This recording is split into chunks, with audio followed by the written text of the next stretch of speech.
예, 여러분, 안녕하세요. 지난 화요일에 여러분들 뭐 대부분 대면 수업으로 그렇게 만나 봐서 정말 좋았습니다. 나도 여러분들을 만나니까 좀 하이프가 된 것 같아서 좀 이야기를 많이 했던 것 같은데, 그죠? 참, 이 대면 수업을 계속했으면 좋은데 또 사정상 이렇게 동영상으로 여러분들 찾아봅니다. 예, 이 시간에는 이 교회론 다섯 번째가 되는데, 그죠?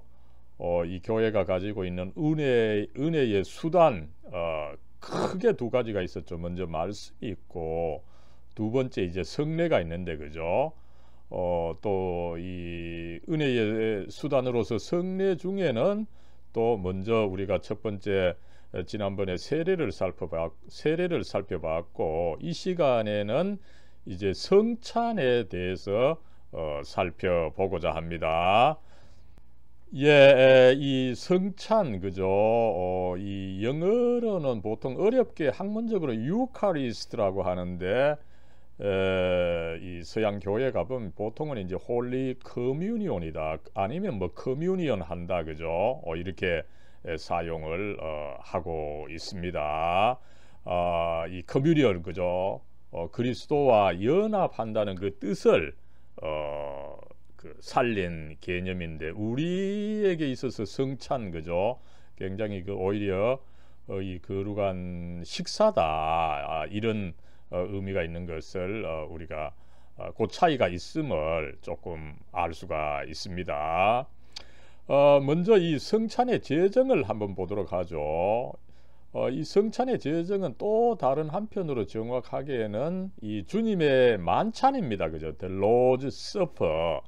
여기서 만찬이라고 하는 것은 뭐 대단한 어떤 식사라는 의미라기보다는, 그죠? 이 늦을 만찬입니다. 저녁이라는 거죠. 어떤 저녁입니까? 그죠? 예수님의 이제 마지막 저녁이죠. 저녁 식사죠. 이 예수님께서 이제 그 순환주간 이 마지막 그 날이 이제 결국은 금요일인데, 금요일 전에, 그죠? 이 목요일 저녁에 그 제자들과 함께 만나서 이제 마지막 유월절 만찬, 유월절 저녁 식사를 가지게 됐는데, 그 유월절 저녁 식사가 바로 이 성찬의 그 원형이다. 거기서 이제 예수님께서 나를 기념하라고 이 성찬을 제정해 주셨던 것을 우리가 알 수가 있습니다. 예, 여러분, 그 주님의 마지막 만찬 유월절 식사를 전하고 있는 마태복음 26장 그 19절부터 잠깐 보면, 그죠? 유월절 준비하였다는 것을 이야기를 하죠. 그리고 이제 나아가서 26절에 가보면, 그죠? 예수님께서 이제 만찬석상에 나오셔서 떡을 가지고 축복하시고 떼어주면서 이것은 내 몸이다, 그죠? 이렇게 말씀하셨고, 또 잔을 가지고는 어떻게 갔습니까? 그죠? 이것은 죄 사함을 얻게 하려고 많은 사람을 위해 흘리는 바 나의 피다, 나의 언약의 피다, 이렇게 말씀하시면서 나누어 주심으로 해서 이것이 하나의 이 성찬식의 원형을 보여주는 것을 우리가 알 수가 있습니다. 그 다음에 이제 이것이 조금 더 이제 예식 형태로 그 포멀하게 발전한 것이 여러분 유명한 이 고린도전서 11장 23절에서 여러분 이 26절까지의 그 말씀이죠. 요 사실은 고린도전서 11장 23절에서 26절 이 말씀이 사실은 그 우리 지금 교회에서 그 목사님께서 성찬식을 할 때 이 선포하는 말씀입니다. 그죠? 그래서 사실상에 있어서 아마 여러분들 요 말씀들을 사실은 성찬식에 참여했던 친구들은 여러 번 들어봤던 이 구절들이죠.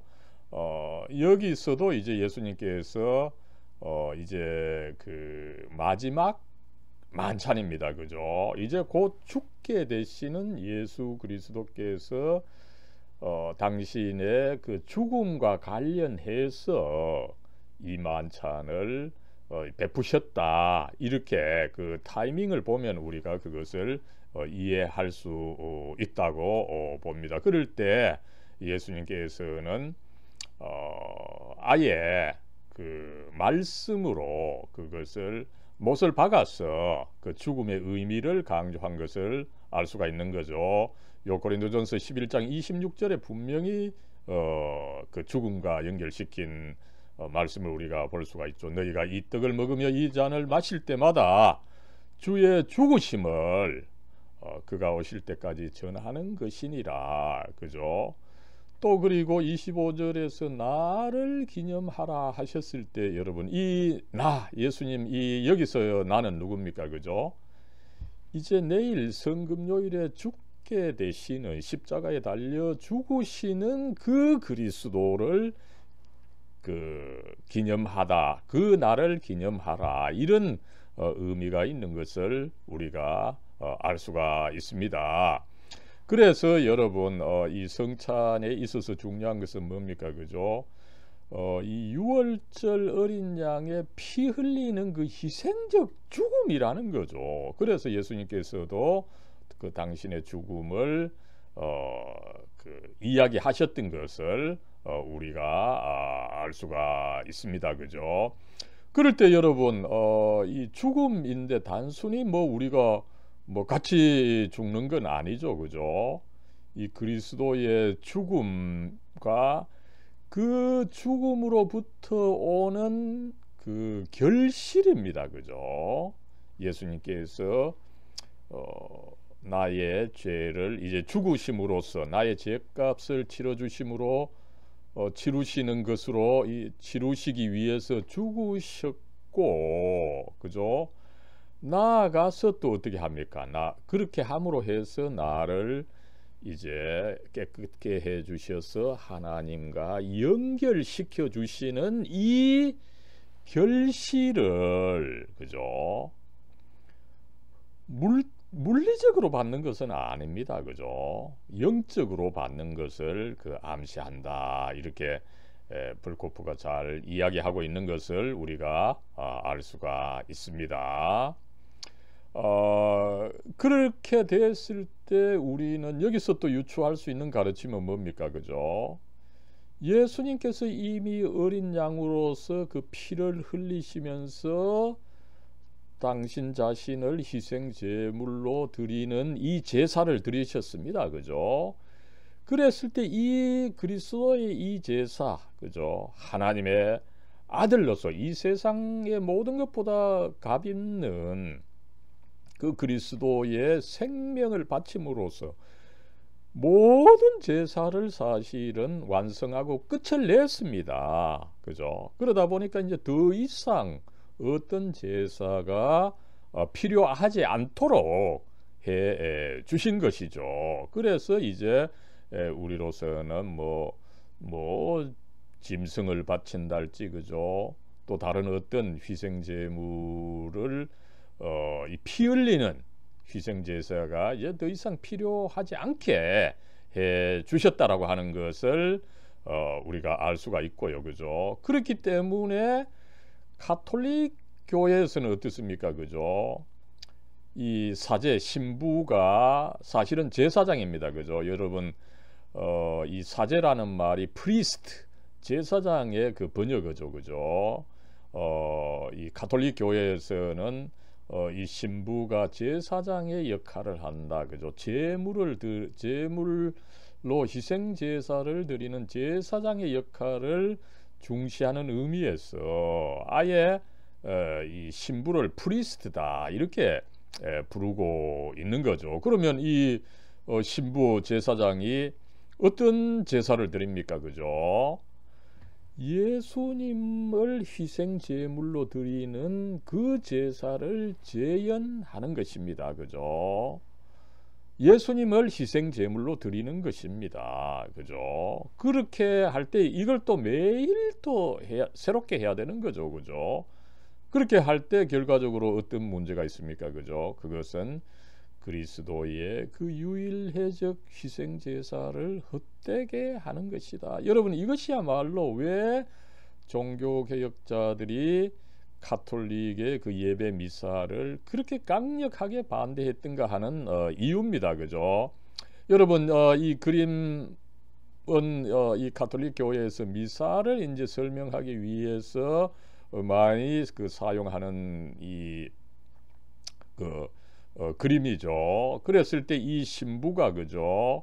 이 성찬 이 빵 그죠? 이 사실상에 있어서 이 말은 외하스인데 그죠?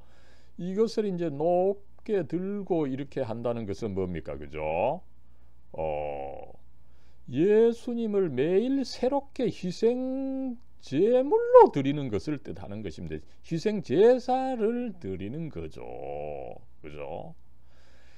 그럴 때 참 불행하게도 그죠? 이 희생 제사에 있어서 여러분 더 드러나는 것은 사실상 예수님의 모습은 이렇게 그림으로 드러냈지만 사실상 없는 것입니다. 그죠? 그러다 보니까 중요하게 되는 인물은 사실은 누굽니까? 예수님이 아니라 오히려 예수님을 희생 제물로 드리는 이 신부가 더 중요하게 되어버리는 이런 안타까운 사태가 나타나게 된다는 것을 우리가 알 수가 있는 것입니다. 예, 그 다음에 이제 우리가 이 성찬론을 다룸에 있어서 꼭 살펴봐야 하는 문제가 이 성찬에 있어서 이 빵을 어떻게 해석하느냐는 거죠. 여러분, 이것이 참 중요한 문제입니다. 물론 무엇보다도 먼저 이 가톨릭 교회와 이 개신교회가 다르고 또 개신교에 있어서도 루터파와 또 개혁교회의 이 성찬 이해가 그 빵을 어떻게 해석하느냐에 따라서 달라지게 된다는 것을 우리가 알 수가 있는 거죠.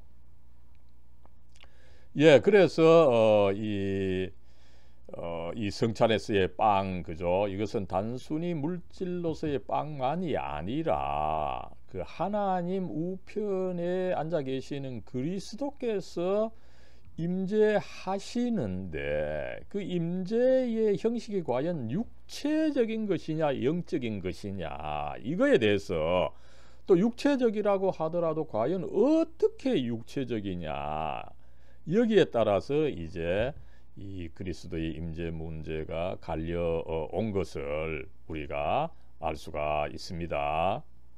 예, 먼저 이 성찬에서의 빵에 그리스도께서 육체적으로 임재하신다 이 입장을 가르치는 육체적 임재 그죠? 이 입장을 한번 보겠습니다. 대표적으로 가톨릭 교회와 루터파가 이 가르침을 가지고 가르치고 있습니다. 그럴 때 가톨릭 교회에서는 이 성찬에서의 빵이 그리스도의 몸으로 변한다라는 그 화채설 그죠? 이 몸체자죠. 이 몸이 변한다. 그래서 화채설이다 그죠? transubstantiation 이 참 어려운 영어 말이죠. 이 substance 빵이라고 하는 이 substance가 trans 변한다 그런 의미죠. 그랬을 때 루터는 이 가톨릭 교회의 화채설이 하나의 그 마술일 수가 있죠. 신부가 이제 그 빵을 가지고 그저 축사했을 때 그 빵이 그리스도의 몸으로 변한다면 어떻게 됩니까? 그죠? 그 예수님의 이 살로 변하는데 예수님의 살에는 피도 있어야 되고 그죠? 그 형태가 달라져야 되는데 형태가 달라지지도 않는데 그걸 달라졌다 이렇게 이야기하는 것은 그것은 마술이다. 그죠? 그래서 루터는 그러나 그 빵이 예수님의 몸으로 변하는 것이 아니라, 그죠? 예수님께서 하나님 우편에 앉아 계시지만 그의 몸은 이미 유비쿼터스다. 그죠? 편재하신다. 그래서 어디나 있기 때문에 당연히 또 성찬에 함께 하고 있다. 그죠? 그 성찬의 빵의 그 안에, 위에, 밑에 함께 한다. 이렇게 해서 그 함께 한다. 그죠? 그래서 공제설이다. 그죠? consubstantiation 이것을 가르친 것을 우리가 알 수가 있습니다. 아무쪼록 이 두 입장은 성찬에서의 빵은 그저 빵 그 자체만으로 있는 것이 아니라 거기에 그 어떤 형식으로든지 그리스도의 그 몸이 함께 하는 것이다. 그죠? 몸이 함께 한다는 것은 뭡니까? 여기에 이제 사실은 그 중요한 의미는 있죠. 그죠? 그 형식은 우리가 받아들이지 못한다 할지라도 그 중요한 의미는 뭡니까? 그것이 그리스도의 몸이다 보니까 하나님 우편에 있는 그 그리스도와 이 몸을 통해서 연결이 된다. 커뮤니언 한다. 그죠? 교통한다. 이 의미를 가르치고 있는 것을 우리가 알 수가 있습니다. 이 다시금 그 가톨릭 교회의 이 성찬의 그 모습을 그린 그림이죠. 여기서 이제 앞에서 한편으로는 이 신부가 이렇게 이제 성찬의 그 빵 외아스를 높이 들 때에, 그죠? 이것은 한편으로 희생 제사를 의미하고, 그리고 그럴 때에 이 빵이 이 예수님의 몸으로 변하게 된다는 거죠. 그죠? 그랬을 때 여러분 이 빵이 사실은 이 보이지 않는 예수님을 드러내 주는 것입니다. 이 빵을 통해서 그리스도께서 심지어 그 육체적으로 지금 현현하신 것이다. 육체적으로 함께 하는 것이다. 그죠? 이 빵을 통해서 예수님께서 그 예배의 그 현장에 함께 하는 것입니다. 그러다 보니까 어떻게 예수님이 오신 거죠. 그러니까 여러분 이 사제를 돕는 이 부제를 비롯해서 성도들은 무릎을 굽히고 예배를 해야 되고, 그죠? 이 부제는 심지어 뭡니까? 이 얼굴을 예수님을 이제 봐서는 안 된다. 그죠? 존경의 표시로 심지어 얼굴까지 이렇게 감싸고 있는 것을 우리가 알 수가 있는 거죠. 그래서 여러분 사실상 이 가톨릭 성당에 가서 이 성찬을 받을 때 이 성도들은 사실상 이 무릎을 꿇어야 돼요. 꿇는 것은 그저 사제에 대한 공경의 표시도 있지만 사실상 그 자리에 예수님께서 몸으로 오셨다. 이것을 드러내기 위함이라고 하는 것을 우리가 알 수가 있습니다. 여러분 이 가톨릭 교회가 중세 천년 동안 그렇게 화채설을 가르쳤을 때 이 가톨릭 교회와 투쟁하던 루터는 먼저 이 화채설이 아니라 오히려 공제설이다. 그 빵이 그대로 있는데 그 빵을 변했다고 하면 안 된다. 오히려 그 빵과 그 함께 하시는 것이다. 이렇게 화채설에 대응시켜서 공제설을 가르쳤던 것을 우리가 살펴봤습니다. 그럴 때 이 스위스 종교 개혁자들은 또 조금 다르게 생각한 거죠. 예수님의 몸은 하나님 우편에 계시는데, 그죠? 거기 우리가 앉아 있다, 앉아 계신다라고 하는 것은 뭡니까? 하나님 우편에서 나름대로 공간을 차지하고 있기 때문에 그 예수님의 몸이 사실상 편재하는 것은 아니다. 오히려 그의 영이 편재한다. 이런 식으로 이제 사고를 전개한 것이 바로 이 개혁교회인 거죠, 그죠? 어떤 식으로든지 빵은 빵 그대로 있게 된다는 것입니다, 그죠?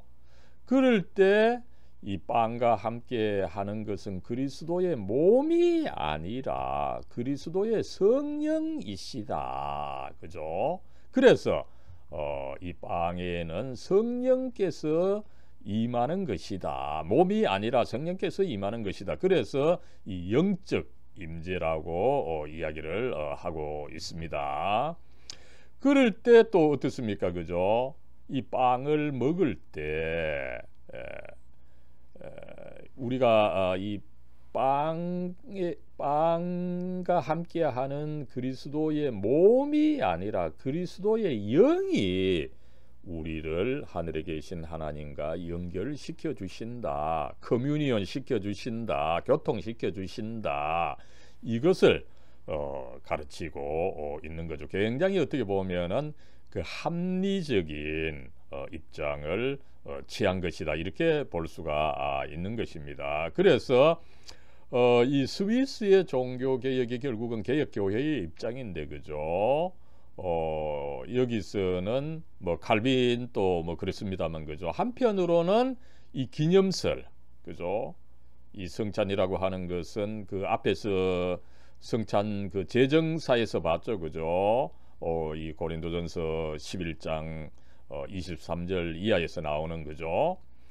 그랬을 때 이 그리스도의 죽음이 중요하다, 이것을 제가 강조했습니다, 그죠? 이 그리스도의 죽음을 개념한다라고 하는 것, 이것이 중요한 것인데, 이것을 츠빙글리가 가르친 바가 있습니다, 그죠? 이것을 수용하면서도 다른 한편으로 단순히 기념만 하는 것이 아니라 이 빵과 함께하는 몸이 아니라 그리스도의 영을 통해서 하나님과 연결이 된다, 그죠? 이 두 가지를 이제 함께 가르치고 있는 것을 우리가 알 수가 있습니다.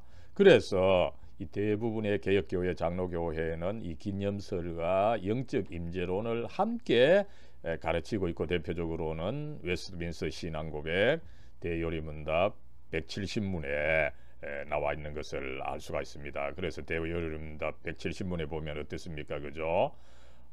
이 그리스도의 몸과 피가 루터교에서 가르치는 것처럼 성찬의 빵과 포도주 안에 있는 것이 아니라, 그죠?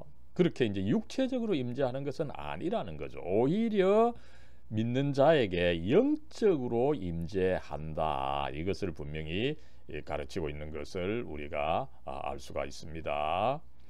그 다음에 이제 여러분 이 성찬에 있어서 이 표징과 그 의미죠, 그죠? 성찬에 있어서는 무엇보다도 먼저 이 빵과 포도주를 쓰게 되는데, 그죠?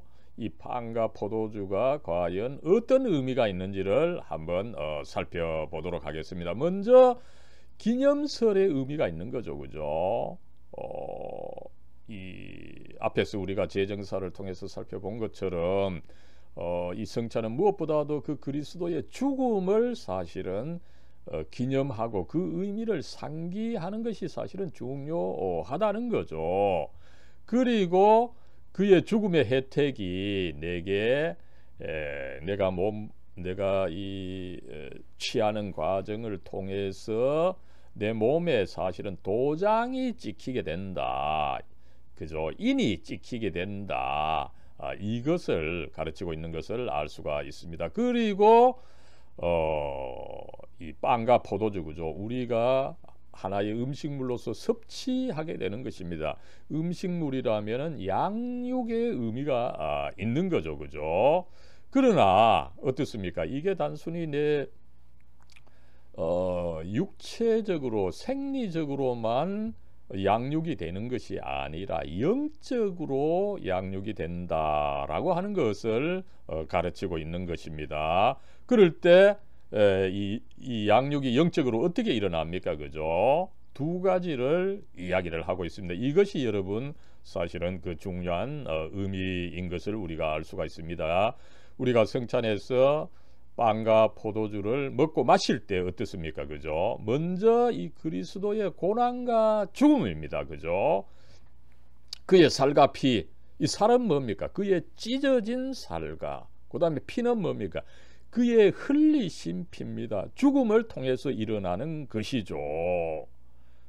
그러다 보니까 어떻습니까? 이 그리스도의 찢어진 살과 흘리신 그 피로 인해서 내가 먼저는 죄의 용서와 영생을 얻게 된다는 것입니다. 그죠? 또 다른 한편으로는 어떻게 됩니까? 그 빵과 이 성찬에서 빵과 그 피, 그죠? 거기에는 그리스도의 몸이 아니라 성령이 함께 하신다. 그죠? 그러면 그 성령께서 어떤 역할을 하십니까? 그죠? 우리의 몸을 성화시켜서 하늘에 계신 하나님과 연결시키, 이 성령께서 편재하고 계시다 보니까, 그죠? 편재하시는 성령께서 우리를 하나님과 연결시켜 주는 역할을 한다. 그래서 이 하이델베르크 요리문답 76문에서 그 유명하게 이야기를 하죠. 그래서 우리가 먼저 죄의 용서를 통해서 몸이 가벼워지고, 그죠? 가벼워져야 올라가는 거죠, 그죠? 그럴 때 가벼워진 우리를 성령께서, 편재하시는 성령께서 우리를 그리스도, 하나님 우편에 앉아 계시는 그리스도와 연합시켜 주셔서 어떻게 합니까? 그죠? 우리가 그리스도의 뼈 중에 뼈가 되는 이 어떤 그 연합의 결과, 커뮤니의 결과가 일어나게 된다. 굉장히 이 성찬을 중요하게, 이 훌륭하게 정의한 것을 우리가 여기서 찾아볼 수가 있는 것입니다. 아무쪼록 여러분, 이 성찬, 그죠? 예배에 있어서 설교가 보이지 않는 말씀이라면은 그 보이지 않는 말씀을 보이게 만들어주는, 보이는 말씀으로 제시하는 것이 이 성찬입니다. 그죠? 그래서 이 참된 예배에는 보이지 않는 말씀으로서 설교가 먼저 주어지고, 그 다음에 보이는 말씀으로서 이 성찬이 주어지는 것이 어떤 이상적인 예배다. 그래서 루터교에서는 매주 사실은 성찬을 실시하고, 또 칼빈도 될 수 있으면 이 성찬을 자주 해라 이러는데, 이 한국교회에서는 성찬을 뭐 1년에 한 3번, 4번, 그죠? 너무 작게 시행하고, 또 시행하면은 이게 또 뭐 제대로 의미를 밝히는 일이 없다 보니까 이 한국에서 성찬의 의미가 너무 약화되어 있습니다만은 이 중요한 의미가 있다라고 하는 것을 여기서 우리가 다시 한번 확인하게 됩니다. 예, 여러분, 이제 마치면서 이 성찬식과 관련된 그림들 몇 개 보면, 그죠? 여러분, 이 레오나르도 다빈치의 유명한 그 최후의 만찬 그림이죠. 근데 이것은 사실은, 이 그림은 사실에 있어서는 그 만찬을 정확하게 설명한다기보다는 이 르네상스 시대의 이제 인간적인 측면을 드러내는 그런 흐름이 있었죠. 그런 측면에 있어서 지금 제자들이 보니까 이 손가락을 막 예수님한테 들이대면서, 그죠? 막 따지듯이로 이렇게 이야기하는 것을 알 수가 있죠, 그죠? 이것은 다빈치가 어떤 장면을 이야기한 것입니까, 그죠? 여러분, 그 마지막 그 만찬 유월절 식사에서 예수님께서 그 말씀을 하셨죠, 그죠? 이제 곧 나를 팔 자가 있을 것이다. 그 유다를 지칭하면서 그렇게 말씀을 하셨죠, 그죠? 그러니까 제자들이 깜짝 놀라는 거죠. 그러니까 예수님에게 예수님, 그 팔자가 접니까? 아니라고 하는 것을 이제 이런 식으로 막 항의하듯이로, 그죠? 그 그림의 설명에 따르면 가장 그 험악하게 따지는 이 양반이 그 의심 많은 도마다, 뭐 이런 이야기가 있고, 그죠? 그 다음에 이제 이런 모든 것을 뭐 넌지시 이 여성의 용모를 가지고 넌지시 이렇게 있는 이 제자가 요한이다, 그죠? 그리고 이제 여러분 이 사실은 이분이 바로 유다죠. 요 앞에 돈주머니가 있습니다만 그죠. 어떻게 보면 얼굴이 좀 창백하게 보이죠. 예수님께서 자기의 비밀을 싹 드러내시니까 그죠. 아무쪼록 이 최후의 만찬과 관련해서 여러 참 좋은 그림이 있고 그 중에 이제 가장 이 널리 이야기되고 있는 것이 레오나르도 다빈치의 이 최후의 만찬 그림이다 보니까 한번 살펴봤습니다. 그리고 여러분 이제 이 다양한 그 성찬식 장면의 그 사진을 한번 보면 그죠. 우리나라에서 너무 이제 너무 이제 그 일반적으로 그죠. 그 작은 그 카스테라 빵을 잘라서 주는데 그러지 않고 이렇게 여기서는 이 빵을 좀 뜯는 식으로 해서 성찬을 나누는 모습을 하나 우리가 볼 수 있고요. 그죠? 그 다음에 특이하게도 여러분 이것은 루터교회입니다. 루터교회는 매주 성찬을 실시하되 상당히 그 가톨릭 교회 형식으로 하는 것이 있죠. 그럴 때 어떻습니까? 이 성찬은 예수님의 몸이 함께하는 참 중요한 것입니다. 그죠? 그러다 보니까 이 성도들이 막 뜯어 먹도록 두는 것이 아니라 루터교 목사님이 그 신자들에게 먹여주는 이런 모습을 우리가 확인할 수가 있고요. 그죠? 여기도 아마 이것은 이 한국의 어느 교회인데 아마 루터파의 이런 가르침에 따라서 여기서도 목사님께서 이렇게 성도에게 일일이 먹여주는 이 성찬 모습이죠. 그러나 여러분 어떻습니까? 그죠? 요것은 참 소형 교회일 때만 가능합니다. 그죠? 대형 교회 한 1000명 넘으면 도저히 이렇게 하면 어떻게 됩니까? 한 뭐 서너 시간 걸리겠죠. 그죠? 이렇게 하지 못하고 이제 쉽게 그 많이 그 잘라 놓은 빵 조각을 착착착 나누어 주는 이런 것도 우리가 이 편의상 어쩔 수 없이 행하는 것이다. 이것을 이해할 수가 있게 됩니다. 그 다음에 여러분 앞에서 이미 가톨릭 교회의 그 성찬 그 미사를 그 잠깐 말씀을 드렸습니다만 그죠? 이 가톨릭 교회는 이 성찬이 바로 예수님께서 오신 것입니다. 그죠? 그러다 보니까 이 성도들이 무릎을 꿇고 받아야 되는 이 장면을 보여주고 있는 것을 우리가 살펴볼 수가 있습니다. 그 다음에 이제 여러분 이 그 포도주를 받는 것인데 그죠? 이 한국 교회에서 목사님이 포도주를 이 그 설교대 위에 성찬대 위에 이렇게 두고서 성도들이 이렇게 그 가져가서 이렇게 하는 것은 여러분 보기가 사실은 좋지 않습니다. 그죠? 이 그리스도의 어쨌든 이 몸은 아니다 할지라도 영이 함께 계시는 것이다 보니까 우리가 이 목사님이 어쨌든 이 손에 좀 들고서 나눠주는 것이 좋은데 아마 이 목사님 그 의미를 잘 알지 못한 것 같아요. 그죠? 그저 가만히 두고서 이렇게 하는 것은 이 보기가 좋지 않다. 그래서 어떻습니까? 여기서는 오히려 목사님께서 이렇게 예수님의 영이 함께 하시는 이 포도주를 이렇게 장공손하게 제공을 하는 것처럼 해서 이 보기가 더 좋은 것을 우리가 알 수가 있죠.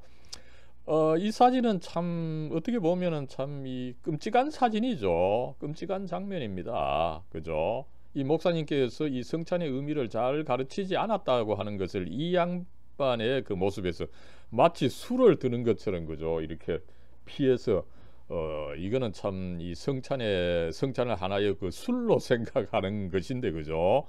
이렇게 해서는 안 된다라고 하는 것을 이 목사님께서 가르치셔야 되는데 그러지 않고 하다 보니까 이런 그 잘못된 모습이 나온 것이 아니냐 이렇게 봅니다. 아무쪼록 여러분 이 성찬이라고 하는 것은 참 그 우리가 말한 것처럼 그죠? 한편으로 우리의 죄 용서를 받고 다른 한편으로 그 이 빵과 포도주와 함께하는 그 그리스도의 영을 통해서 우리가 이 하나님과 연결된다, 커뮤니온 한다, 그죠?